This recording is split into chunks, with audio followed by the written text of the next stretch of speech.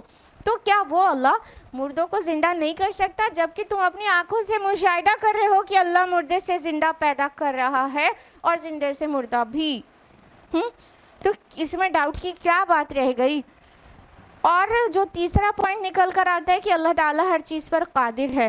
تو اس مثال سے مطلب کیسے سمجھ میں آتا ہے کہ اللہ تعالیٰ ہر چیز پر قادر ہے؟ کہ تم دیکھ رہے ہو کہ اللہ یہ کچھ کر سکتا ہے، مطلب اپنے تخلیقی مراحل اور وہ ساگ سبزی کے تخلیقی مراحل دونوں کو نظر میں لے کر پھر دیکھو کہ جب اللہ تعالیٰ جو رب اس چیز پر قادر ہے تو وہ تم کو ریزریکٹ کرنے میں، تم کو ریوائیو کرنے میں آفٹر ڈیتھ کیوں قادر نہیں ہے؟ اگر تم نے ایسا سوچا تو بہت ہی تم نے لو ایسٹیمیٹ کیا اللہ تعالیٰ کو. ما قدر اللہ حق قدری، تم نے اللہ کی وہ قدر نہ کی، وہ ایسٹیمیشن نہ کیا جو اس کا حق تھا. تمہارا ایسٹیمیشن تو انسان کے متعلق غلط نکل سکتا ہے، تم اس کو جو لمٹ دے دیتے ہو جبکہ انسان مخلوق ہے. جب انسان نے زمین پر چلنے والی گاڑیاں بنا لی تو انسانوں نے سوچا کہ انسان یقیناً بہت پہنچی ہوئی چیز ہے اور وہ اتنی فاسٹ رننگ گاڑیاں بنا لے رہا ہے، لیکن انسان کے بس میں اتنا ہی ہے کہ وہ زمین پہ چلنے والی گاڑیاں بنائے، وہ ہوا میں نہیں اڑ سکتا پرندوں کی طرح.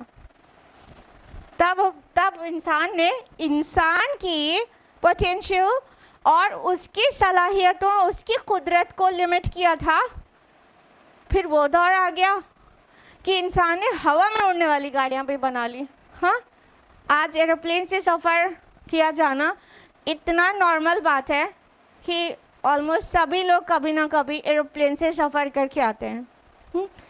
تو ہم نے جب انسان کے متعلق کچھ 100 سال پہلے یہ تصور کیا کہ اتنا ہی بس اسے قدرت ہے کہ زمین پر تیز دوڑنے والی بنا لے، اور وہ پھر غلط ثابت ہو گیا اس نئے وقت میں، تو پھر اللہ تعالیٰ کے بارے میں کیا کہتے ہو؟ کہ تم جو ایسٹیمیٹ کر رہے ہو، جو دکھ رہا ہے نا وہ یہ تو ہو سکتا ہے، لیکن وہ جو اپنی آنکھوں سے نہیں دیکھا وہ نہیں ہو سکتا. مر گئے، چورا چورا ہو گئے، مٹی میں مل گئے، ذرات بکھر گئے پورے فضا میں، پھر کیسے ریزریکٹ ہوں گے؟ پھر کیسے ریوائیول ہوگا ہمارا؟ بعث بعد الموت کیسے ممکن ہے؟ تو دیکھ لو اے عقل مندو، تم نے انسان، اللہ کے جو تخلیق ہے، اللہ کی جو مخلوق ہے، اس کے بارے میں جو اندازہ لگایا وہ غلط ثابت ہو گیا، تو تم خالق کا کیا اندازہ لگانے چلے ہو؟ ما قدر اللہ حق قدری. تیسری بات جو آیت نمبر 7 میں بیان کی گئی وہ یہ کہ قیامت آ کر رہنے والی ہے، قیامت آئے گی ہی. اور پانچویں بات یہ کہ جو قبروں میں ہیں اللہ تعالیٰ انہیں اٹھائے گا، یعنی یوم آخر سے یہ دونوں باتیں ہیں. تو اس کو اللہ تعالیٰ نے اس مثال کو دے کر، آیت نمبر 5 کی مثال کو دے کر ہمیں یہ سمجھایا ہے کہ اے عقل مندو، اگر اپنے کو عقل مند سمجھتے ہو یا اولی الالباب، تھوڑا غور کرو کہ انسان بھی اگر اپنی امانت کسی کے حوالے کرتا ہے تو امانت اور محاسبے کا چولی دامن کا ساتھ رکھتا ہے. اگر انسان بھی مان لیجئے ابراڈ جا رہا ہے اور پھر اپنا مال اور اپنا گھر کسی کے حوالے کر کے جا رہا ہے، تو جب 5 سال کے بعد واپس آئے گا تو حساب لے گا نہیں لے گا؟ یہ بالکل کامن سینس کی بات ہے کہ جہاں پر امانت ہے وہاں پر محاسبہ اس سے جڑا ہوا ہی ہے. جہاں کسی کو کوئی امانت سپرد کی گئی تو ریگولر انٹرول پر یا تو پھر اپوائنٹڈ ٹائم پر اس کا حساب لیا جاتا ہے، جو آپ کے حوالے کر کے گئے تھے اس سے ریلیٹڈ کیا کہ آپ نے کیا، کہاں استعمال کیا. تو امانت اور محاسبے کا چولی دامن کا ساتھ ہے. تم نے کیسے سوچ لیا کہ اللہ تعالیٰ نے تمہیں اتنی صلاحیتیں دیں اور اتنی نعمتوں کی بارش کی تم پر، کھانے پینے رہنے سہنے کی، ہمارے وجود میں پورے آفاق میں ان گنت بلیسنگز. وَإِن تَعُدُّوا نِعْمَتَ اللَّهِ لَا تُحْصُوهَا. سورہ نحل اور سورہ ابراہیم میں اللہ تعالیٰ نے فرمایا کہ اللہ کی نعمت کو تم گننا چاہو تو کبھی گن نہیں سکتے. تو ان گنت نعمتیں تم کو بطور امانت دے کر تمہارا کبھی حساب نہیں لے گا، وہ تم نے کیسے سوچ لیا؟ It's really logical and it's really rational کہ جو امانتیں دی گئی ہیں اس کا کبھی نہ کبھی حساب ہو. سیکنڈلی، تم دنیا میں اچھے کام کرنے والوں کو اپریشیٹ کرتے ہو اور غلط کام کرنے والوں کو سزا دیتے ہو. تمہارے ہاں دنیا میں ایک پورا جوڈیشری سسٹم ہے، عدلیہ ہے، نظام عدل ہے. سپریم کورٹس ہیں، ہائی کورٹس، سپریم کورٹ ہے، ہائی کورٹس ہیں، منی کورٹس ہیں. اتنا پورا بڑا نظام ہے تمہارے یہاں عدالتوں کا، کیونکہ انسانی عقل اس بات کی ڈیمانڈ کرتی ہے کہ اچھا کام کرنے والوں کو اپریشیٹ کیا جائے اور غلط کام کرنے والے کو سزا دیا جائے.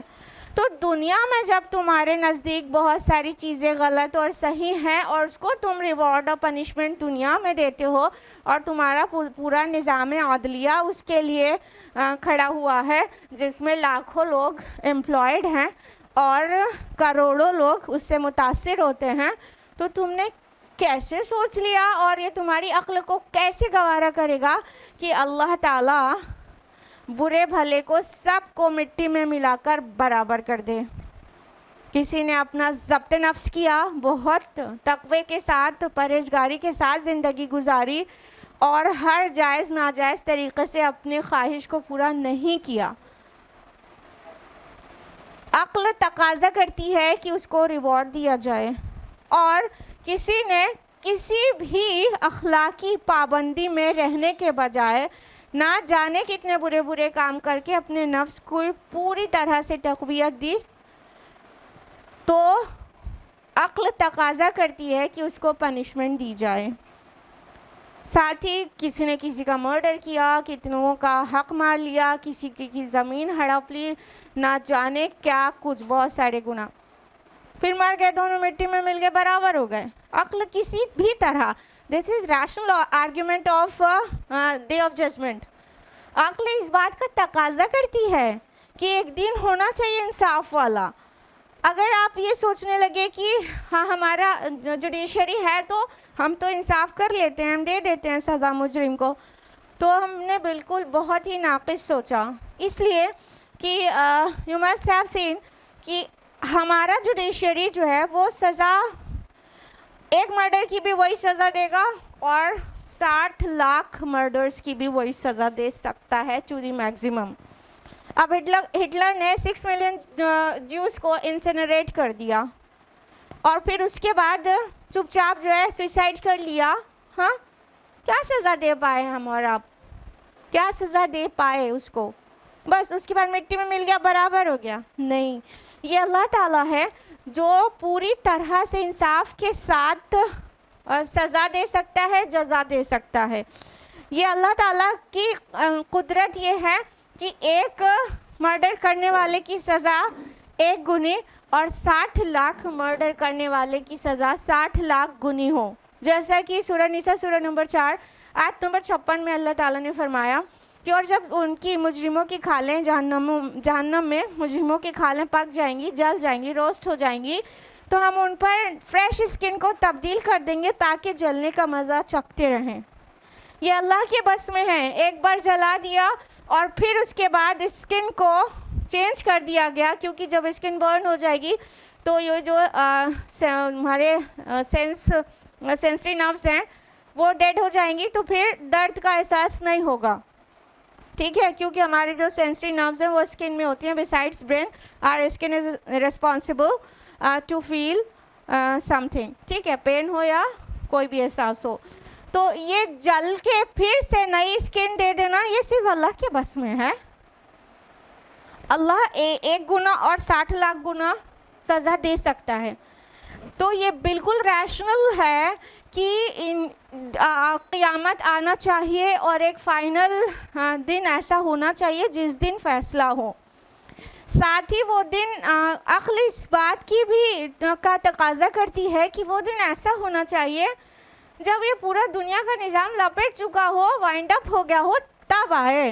کیونکہ کئی لوگوں کے گناہوں کے رجسٹر ان کے مرنے کے بعد بھی سالہ سال قیامت تک کھلے رہتے ہیں. سب کو پتہ ہے، کوئی برے کام کا وہ انیشیٹ کر دیا، اس کے بعد یا تو مسلیڈ کر دیا، اس کے بعد جنریشن ٹو جنریشن اس کو فالو کیا جا رہا ہے، تو اسی کے انیشیٹ کیے ہوئے تو غلطیاں اور گناہ ہیں جو آگے کے لوگ بھی کر رہے ہیں. تو ابھی اس کا رجسٹر تو بند نہیں ہونا چاہیے قیامت تک. مطلب ایک دن ایسا ہو کہ جب سب کچھ ہو جائے. اسی طرح کوئی اچھا کام جس نے کر دیا، اس کے اچھے اثرات بھی قیامت تک باقی رہے. تو عقل اس بات کا بھی تقاضا کرتی ہے کہ جو عدل والا دن ہو، جو انصاف والا دن ہو، جو ڈے آف ججمنٹ ہو، وہ یہ سب کا عمل جو ہے جب پیک اپ ہو جائے تبھی آئے، تبھی اسے کمپلیٹ ریوارڈ یا پنشمنٹ دیا جا سکتا ہے. کلیئر؟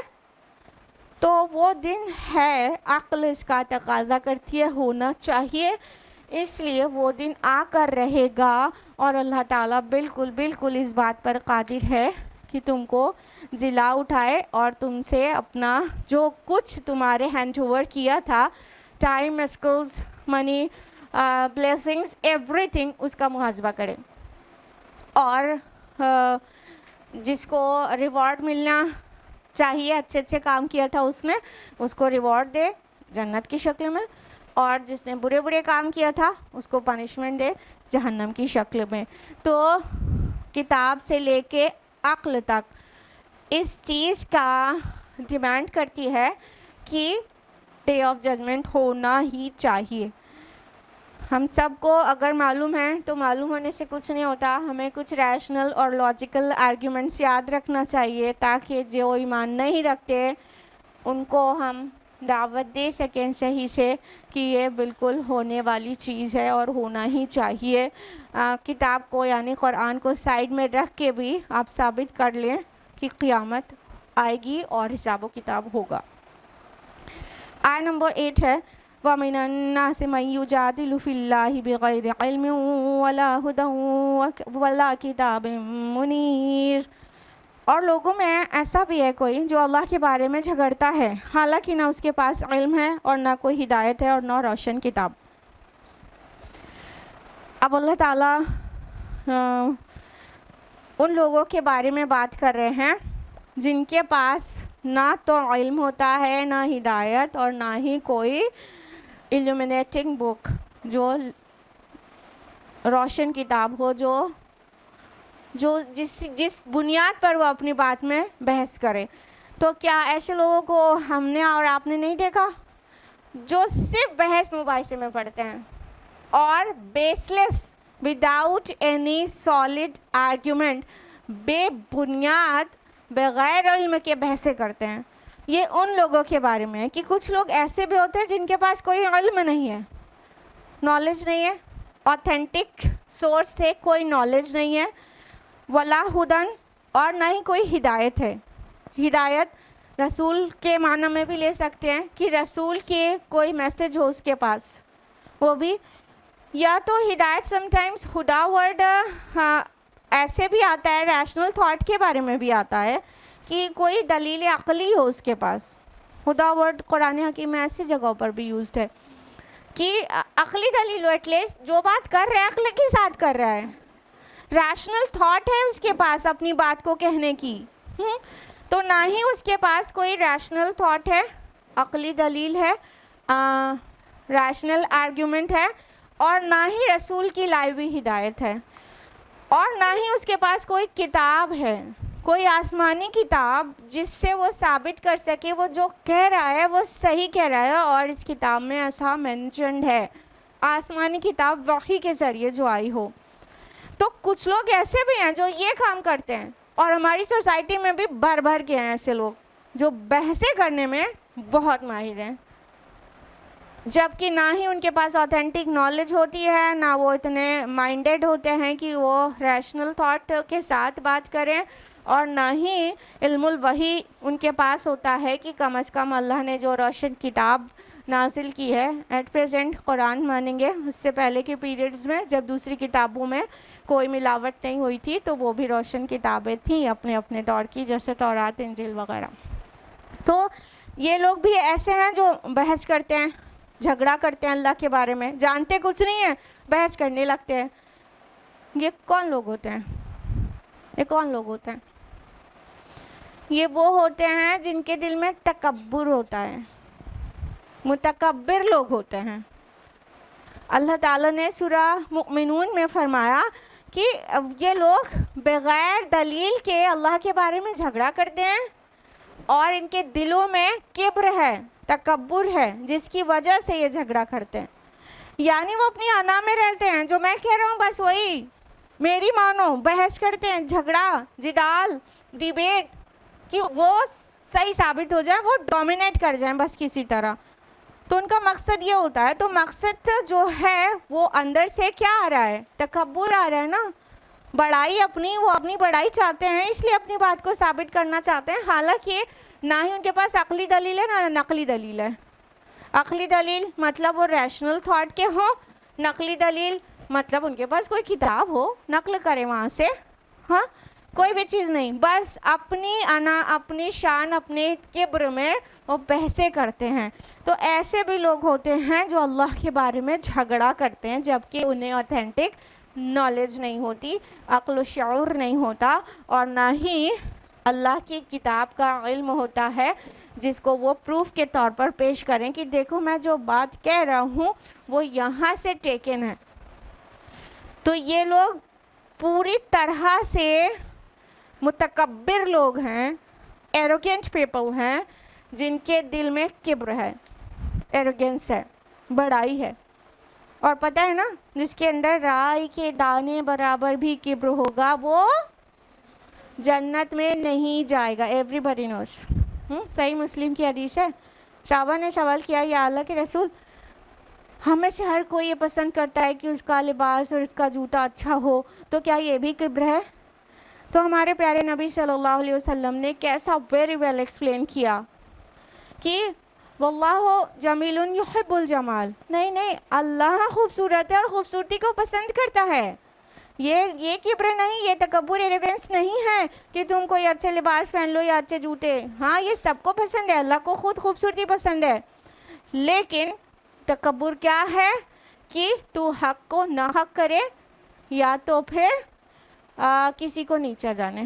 یعنی جب حق بات پیش کیا جائے تو کہتے یہ چلیں ہم کو سکھانے، جمعہ 8 دن ہوا، چلیں ہم کو سکھانے. ہم کو نہیں سکھا سکتے. یہ کبر ہے، کسی سے نہ ماننا، کوئی حق پیش کر رہا ہے اس کو ریجیکٹ کر دینا، یہ ہم کو سکھائیں گے. ہاں، یہ کبر ہے. اور کبر کیا ہے؟ تکبر وہ یہ کہ کسی کو حقیر جانے. پہنی آپ 10,000 کا ڈریس، لیکن کوئی آپ کے بغل میں 300 کا سوٹ پہن کے بیٹھے ہو تو اس کو اپنے سے نیچا جاننا اور اس کے بغل میں نہ بیٹھنا پسند کرنا، یہ ہے کبر.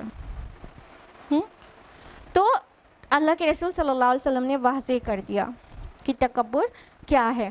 تو یہ وہ لوگ ہوتے ہیں جو بحثیں کرتے ہیں، یہ متکبر لوگ ہوتے ہیں، ان کے دل میں چھپا ہوتا ہے ایروگنس. اللہم لا تجعلنا منہم، آمین. آیت نمبر 9، ثانیہ اطفیہ لیضل عن سبیل اللہ. اپنی کروٹ موڑ کر چل دیتا ہے تاکہ لوگوں کو اللہ کے راستے سے گمراہ کرے. لہ فی الدنیا خزی ونذیقہ یوم القیامۃ عذاب الحریق. اس کے لیے دنیا میں رسوائی ہے اور قیامت کے دن ہم اسے جلانے والے عذاب کا مزہ چکھائیں گے. ثانیہ اطفیہ، اطفی جو عطف مینس ہوتا ہے مطلب کروٹ یا پہلو. ثانیہ اطفی آپ سبھی کو پتہ ہے، ثنا، اثنا، ثانی دوسرے کو کہتے ہیں، ٹھیک ہے. تو جو انسان پیٹھ موڑ لے، جو انسان اپنی پہلو موڑ لے اور اس کو دوہرا کر لے، یعنی ٹرن ہو جانے کے معنوں میں کہ کوئی حق بات کوئی پیش کر رہا ہے اور ٹرن ہو جائے تکبر سے، چلو تمہارے چل پھر چلے آئیں سنانے کے لیے، اپنی بات رکھو. اس طرح اس کا منظر کشی کی گئی. ثانیہ اطفی تکبر کے ساتھ آؤٹ آف ایرگینس ہی ٹرنڈ اوے. وہ مڑ گیا, اپنی پیٹھ دکھا دیا, اپنے پہلو کو ڈبل کر لیا, موڑ لیا. کہ یہ ملیٹ لوگ تو بس جہاں ہوتے شروع ہو جاتے ہیں, یہ ملانیوں کا تو کام ہی یہی ہے.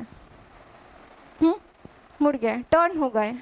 ہاں, اور تکبر کے ساتھ, اور ساتھ ہی اللہ کے راستے سے لوگوں کو گمراہ کرتے. خود ہی نہیں رکے حق کو قبول کرنے سے, بلکہ باقیوں کو بھی مس لیڈ کر رہے ہیں, مس گائیڈ کر رہے ہیں کہ ارے بھیا ان کے چکر میں پڑو گی تو کہیں کی نہیں رہو گی, ابھی یہ بھی یہ حرام وہ حرام سب حرام بتا دیں گی, تو ان کی بات مت مانو.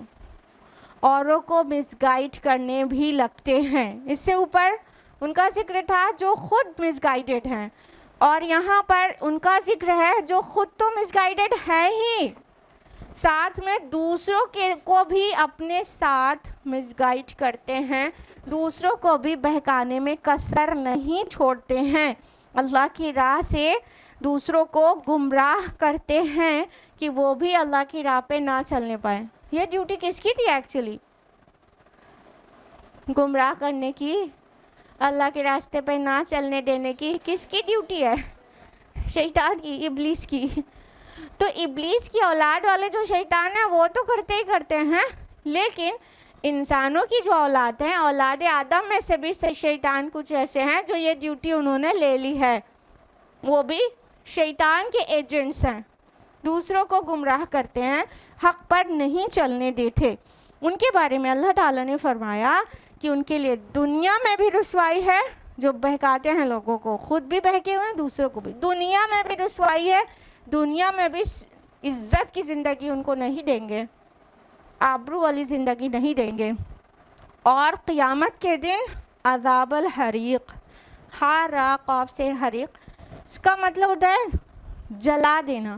تو جلا دینے والا, ذلت والا عذاب ہوگا ان کو دنیا سے لے کے آخرت تک. اللہم لا تجعلنا منہم, آمین. آیت نمبر 10 ہے ذالک بما قدمت یداک وان اللہ لیس بظلام للعبید. اور اسے کہا جائے گا کہ یہ سب کچھ تیرے اپنے ہاتھوں کی کرتوتوں کی وجہ سے ہے, اور یہ کہ اللہ اپنے بندوں پر ظلم کرنے والا نہیں ہے. یعنی اگر وہ جہنم رسید ہو جاتا ہے کوئی بھی, تو اس کی وجہ یہ نہیں ہوگی کہ اللہ تعالیٰ نے اس پر ظلم کر دیا, معاذ اللہ ثم معاذ اللہ, بلکہ یہ اسے واضح کر دیا جائے گا کہ جو کچھ تم کارنامے دنیا میں کر کے آئے ہو اس کی وجہ سے تم کو عذاب ہو رہا ہے, نہ کہ اللہ تعالیٰ تم کو جلانا چاہتا اور عذاب دینا چاہتا, یا تم کو تمہارے پر ظلم کرنے کا ارادہ رکھتا تھا. اللہ تعالیٰ ہم پر کتنا رحیم اور شفیق ہے, اور ہمیں کس درجے جہنم سے بچانا چاہتا ہے.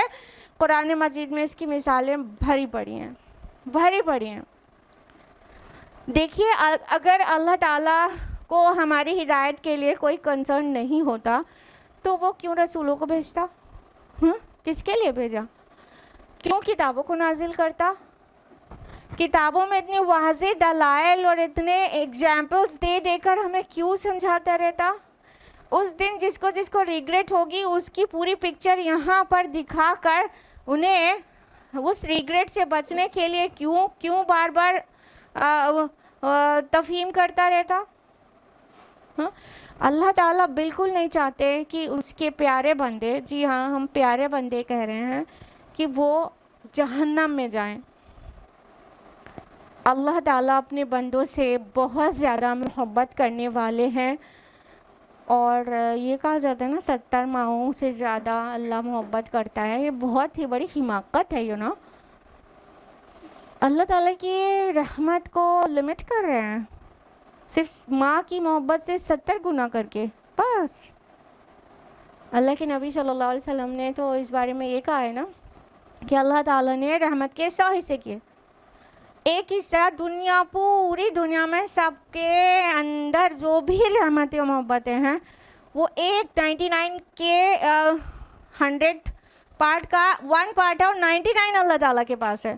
تو یہاں جتنی مائیں ہیں، جتنے حیوان ہیں، جتنے پرندے ہیں، سب ایک دوسرے پہ رحمت کرتے نہیں کرتے؟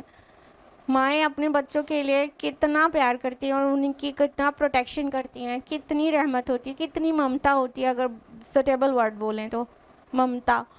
ہاں، تو یہ ساری دنیا کی ساری مائیں، چاہے انسانوں کی ہو، چاہے جانوروں کی ہو، چاہے پرندوں کی، کوئی بھی، وہ ساری مائیں اور لوگ ایک دوسرے کے رشتہ دار ہوتے ہیں، ایک دوسرے پہ کتنی رحمت کرتے ہیں، محبت کرتے ہیں. وہ سب تو اللہ تعالیٰ کی رحمت کے 100 حصے کا ایک ہے. وہ پورا ملا لو تو ایک بنے گا.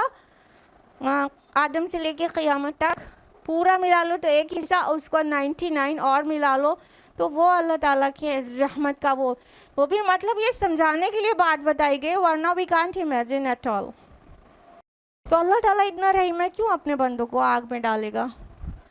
آگ میں جانے والا نہایت بدبخت، انتہا درجے کا سرکش اور نافرمان ہوگا. اللہ تعالیٰ نے ہر طرح سے راہ ہدایت واضح کر دی ہے ہر ایک کے لیے، اور وہ سامان کر دیا ہے کہ وہاں سے ہدایت لے لے. لیکن انسان ہے کہ ہدایت لینا چاہتا ہی نہیں ہے، کتاب اللہ سمجھ کر اسے پڑھنا نہیں ہے. داعیان اسلام پکار کر اسے حق کی طرف بلا رہے ہیں، اسے سن کر دینا نہیں ہے.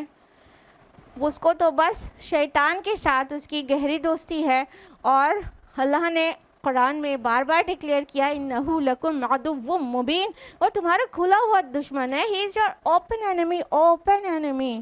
لیکن ہم کو اس انیمی سے فرینڈشپ کرنی ہے تو پھر وہ انتہائی بدبخت آگ میں جائے گا اور کوئی نہیں جائے گا. تو جس میں اتنے آفاق میں، انفس میں اور کتاب میں، رسولوں کی تعلیمات میں ہر جگہ ہدایت کی چیزیں بھری پڑی ہیں، لیکن اس کے بعد بھی نہ دیکھے تو آگ میں جائے گا. اللہ تعالیٰ نے ظلم نہیں کیا اپنے بندوں پر، وہ ظلم نہیں کرنا چاہتا، اس کا ارادہ ہرگز بھی ظلم کرنے کا نہیں ہے. آیت نمبر 11 ہے وَمِنَ النَّاسِ مَن يَعْبُدُ اللَّهَ عَلَى حَرْفٍ، اور لوگوں میں سے کوئی وہ بھی ہے جو اللہ کی عبادت کرتا ہے کنارے پر رہ کر. فَإِنْ أَصَابَهُ خَيْرٌ اطْمَأَنَّ بِهِ، تو اگر اسے کوئی فائدہ پہنچائے تو اس پر مطمئن رہتا ہے. وَإِنْ أَصَابَتْهُ فِتْنَةٌ انقلب عَلَى وَجْهِهِ، اور اگر اسے کوئی آزمائش آ جائے تو اپنے منہ کے بل الٹا پھر جاتا ہے. خسر الدنیا والآخرہ، وہ خسارے میں رہا دنیا میں بھی اور آخرت میں بھی. ذَلِكَ هُوَ الْخُسْرَانُ الْمُبِينُ، یہی تو کھلا خسارہ ہے. اب دیکھیے یہ بہت خاص لوگوں کا ذکر ہو رہا ہے. ٹائپ آف پیپل آپ ریکگنائز کریے گا. اللہ تعالیٰ فرما رہے ہیں لوگوں میں سے کوئی ایسا بھی ہے جو اللہ کی عبادت کرتا ہے علی حرف، کنارے. کون اللہ کی عبادت کرتا ہے کنارے پہ رہ کے؟ ایگزیکٹلی، ماشاء اللہ. اللہ تعالیٰ آپ کے علم اور فہم میں اضافہ کرے. بغیر ورڈ منافق کا استعمال کیے گئے، یہاں پر منافقانہ کردار کی ایک پکچر اسکیچ کی گئی ہے کہ اور ایسے بھی لوگ ہوتے ہیں جو اللہ کی عبادت کنارے پہ کھڑے رہ کے کرتے ہیں. سمجھ آ رہا ہے کنارے پہ کھڑے رہ کے کرنے کا کیا مطلب ہے؟ آپ لوگ کو اپنے آپ سمجھ میں آ رہا ہے؟ بتائیے. بتائیے. کنارے پہ آف کورس کھڑے رہنے کا مطلب یہ ہے جیسے کوئی جنگ میں ایک دم بارڈر لائن پہ کھڑا رہے تو کس لیے کھڑا رہے گا؟ کہ جب جیت ہونے لگے گی تو ادھر لڑا کے ان کے ساتھ ہو کے مطلب مال غنیمت میں سے اپنا حصہ لگا لیں گے، اور اگر ہارنے لگے تو ادھر سے کھسک جائیں گے. پانی پہ کنارے پہ کھڑے رہ کے کوئی انسان کوئی بھی ایکٹیویٹی کرے جو کہ بیسٹ ہونی تھی بیچ میں مجدار میں جا کر، تو وہ نہیں کرے گا. کہیں ڈوب گئے تو کنارے پہ کھڑے رہو، فائدہ ہوگا تو پھر دوڑ کے ادھر چلے جائیں گے. نہیں، وہ لوگ ڈوبنے لگے تو ہم ادھر سے نکل جائیں گے. تو یہ منافقانہ روش ہے. ادھر بھی بنا کے رکھو، ادھر بھی بنا کے رکھو، فائدہ جدھر کا ہوگا ادھر لڑک جانا. آگے واضح کیا گیا فَإِنْ أَصَابَهُ خَيْرٌ اطْمَأَنَّ بِهِ، اگر کوئی فائدہ پہنچے تو اس طرف ہو جاتے ہیں، اس پر مطمئن ہونے لگتے ہیں. اور کوئی نقصان پہنچے تو پھر منہ کے بل الٹے پھر جاتے ہیں. یعنی وہ اپنے لیے دوسرے راستہ بھی تو بنا کے رکھتے ہیں کہ کچھ بھی مطلب سیکریفائس کا ٹائم آیا تو سیکریفائس نہیں دے سکتے, ہم قربانی نہیں دے سکتے. ہاں کچھ ملنے کا وقت آیا تو ان کے ساتھ ہو کے ارے آپ نے تو دیکھا ہی ہے, ہم تو آپ کے ہمیشہ کے ساتھی, آپ کے مددگار, آپ کے خیر خواہ ہیں, ہمیشہ آپ کی تعریف کرتے تھے ہر ایک سے, فوراً ادھر آ کے مل جائے. جبکہ اسلام کیا تقاضا کرتا ہے؟ دین اسلام اپنے ماننے والوں سے یہ تقاضا کرتا ہے کہ وہ جب کہہ دیں لا الہ الا اللہ محمد رسول اللہ تو پھر کسی چیز سے نہ ڈریں اور اپنی جان اپنا مال سب کچھ لے کے حاضر ہو جائیں. پھر اب جو ہو سو ہو, جو بھی اب ہونا ہے ہو جائے, ہر چہ باد آباد. اب تو اس راہ میں چل کر جو بھی برداشت کرنا پڑے گا کریں گے. جب اوکلی میں سر دے دیا ہے تو دھمک سے کیا ڈرنا. اب کہہ دیا لا الہ الا اللہ محمد رسول اللہ تو اس کے سارے تقاضوں کو پورا کریں گے, چاہے جتنی قربانیاں دینی پڑے. نہ کہ یہ منافقانہ انداز کی قربانی دینے کے ٹائم ادھر ہو لیے اور ریوارڈ ملنے کے ٹائم ساتھ میں آ گئے. یہ منافقانہ کردار ہے جو کہ ملینس آف مسلمز میں آل دا ٹائمز, چاہے آج کا ایرا ہو چاہے پہلے کا, ملینز آف مسلمز میں یہ دیکھنے کو مل رہا ہے افسوس کے ساتھ. جبکہ ہمارے دین کا تقاضا تو کچھ اور ہی ہے. دین کا تقاضا ہے کہ جب قربانیاں دینے کا وقت آئے تو قربانیاں دو, جب تمہیں کامیابی ملے گی تو اس کے بھی حصے دار رہنا دنیا میں بھی. تو بچا کے نہ رکھ اسے, اسی فلسفی کو علامہ اقبال نے شعر میں اتارا, تو بچا کے نہ رکھ اسے, تیرا آئینہ ہے وہ آئینہ کہ شکستہ ہو تو عزیز تر ہے نگاہ آئینہ ساز میں. جتنا یہ وجود اللہ کی راہ میں تکلیفیں برداشت کرے گا, سہے گا, ٹوٹے پھوٹے گا, اتنا خالق خوش ہوگا. ہم اس کو کمفرٹ دے لیں اور پھر خالق راضی ہوتا ہے کہ ناراض, پرواہ نہ کریں تو that person is not the مومن. یہ تو منافقانہ حرکت ہے. دیکھیے اس آیت کا مضمون سورہ بقرہ سے کافی مل رہا ہے اور کئی چیزیں سورہ بقرہ سے مشابہت رکھتی ہیں سورہ حج کی. اس آیت کے سملر سورہ بقرہ میں بھی آیت ہے نا کہ جب بجلی چمکتی ہے اور اس کی روشنی میں یہ چلنے لگتے ہیں اور جب اندھیرا ہو جاتا ہے تو کھڑے کے کھڑے رہ جاتے ہیں. تو یہ بھی اسی طرح کا میسج دے رہی ہے آیت کہ جب ملنے کا ٹائم آتا ہے تو ساتھ ہو لیتے ہیں, کنارے کنارے پر اللہ کی عبادت کرتے ہیں. جب کچھ مل رہا ہوتا ہے تو آپ کی طرف, جب کچھ قربانی دینے کا, ہارڈ شپ سہنے کا, سفرنگس میں پڑنے کا وقت آتا ہے تو گڈ بائی کہہ دیتے ہیں اور بڑی تکلیف ہوتی ہے. تو یہ سورہ بقرہ کے بہت سارے مضمون سورہ حج کے ساتھ ملتے ہیں. ایک تو یہ ہو گیا. دوسری بات سورہ حج میں بھی اور بقرہ میں بھی ابراہیم علیہ السلام کا ذکر ہے, دونوں ہی سورہ میں حج کا ذکر ہے.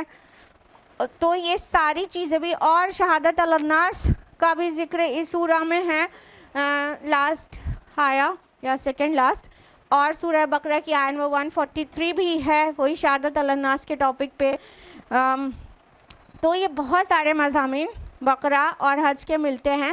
اسی وجہ سے اطمینان کے ساتھ اس کو مکی سورہ نہیں کہتے.